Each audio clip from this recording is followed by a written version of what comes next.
Hey, it is your girl Mel B. I'm coming to drop a word in your spirit. Here's what I got this morning. So I was praying and praying and praying, and I was like, God, what is up with the betrayal? What's up with these people who I trusted, who mishandled me, who misloved me, who misled me, who did me wrong? And God instantly said to me to make sure in this season now that I'm paying attention to the detail. Hear me. Pay attention to the detail. And then I had to look up the word betrayal. And betrayal means a violation of a person's trust or confidence of a moral standard. The betrayal of a friend was the example. And then the Holy Spirit said to me, he said, what is going on with you is you're expecting your Judas to betray you. And the reason that it hurts so bad is you weren't expecting Peter to betray me. You're not expecting the people in your life. You're not expecting your Peters, your ride or dies, your homies, your homegirl, your homeboy, that person who you grew up with. You're not expecting them to betray you. So when they do, it hurts. But because we live in a system where we got to act hard and act like we don't care and everybody is able to be just thrown to the side, we've gotten to a place where we're running past the hurt of the people who we trusted.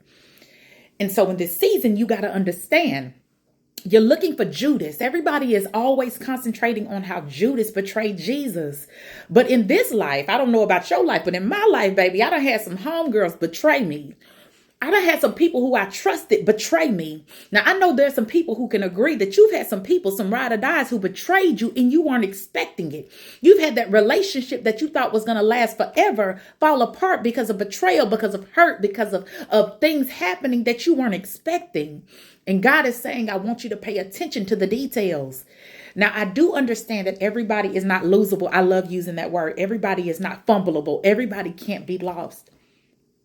And some of the people who were in my life who I've fallen out with before, because everybody has had a falling out, that came back into my life at a different stage, at a more mature state in my life. There were some people who I needed back in my life. But there are some people, as you can see, everybody talks about how Judas betrayed Jesus, but he was necessary in his story. Judas was necessary, and some people are trying to skip the betrayal. Some people are trying to skip the hurt. Some people are trying to skip the pain. Let me help you understand this. Some of my worst relationships taught me so much more than my stronger relationships that lasted, because they taught me what I wasn't expecting, what I didn't need, what I didn't like, what I needed for myself. And we ignore some of the best lessons. But I needed to ask him now, because I'm like, hey, some of this stuff is going on. I don't like it. I don't like the way it feels. It hurt my feelings. Some of them made me cry. Some of them made me get vulnerable enough to where I trusted them, and then they just, dismissed me. They disposed of me, and I wasn't ready for it. But hear me when I tell you, the betrayals are necessary too. We need them because they teach us so much. And although it is a violation of your trust, it'll show you how important it has shown me personally that it is important for the people who rock with me, who love me, who support me, who are my ride or dies, to be able to trust me and understand that I won't betray them. Some of us needed the betrayal to understand that we didn't like it enough, so we won't go back and duplicate it.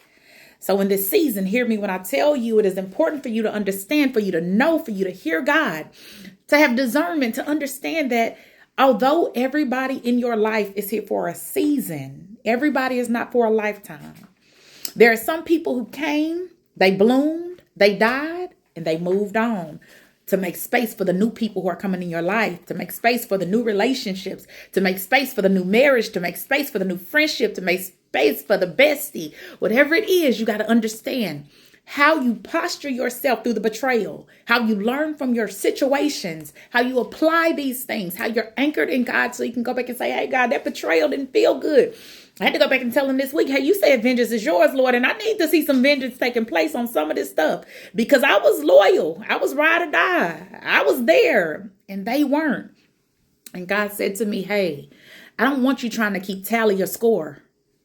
Hear me. I don't want you trying to keep tally your score. I don't want you trying to retaliate. I don't want you trying to get back, get your lick back, because that's not of me. And when it's your character, when you want your character to line up like God's character, then there are a lot of things that you won't be able to do in the flesh. You got to slow your flesh down. Your flesh has to die so you can be more like him. So there are going to be some people who thought they hurt you, who thought they got over on you, who thought they played you. And God going to show them the vengeance later on. Have a great day. I absolutely appreciate you guys for watching, support, and share it with somebody. Somebody has been betrayed and they need it.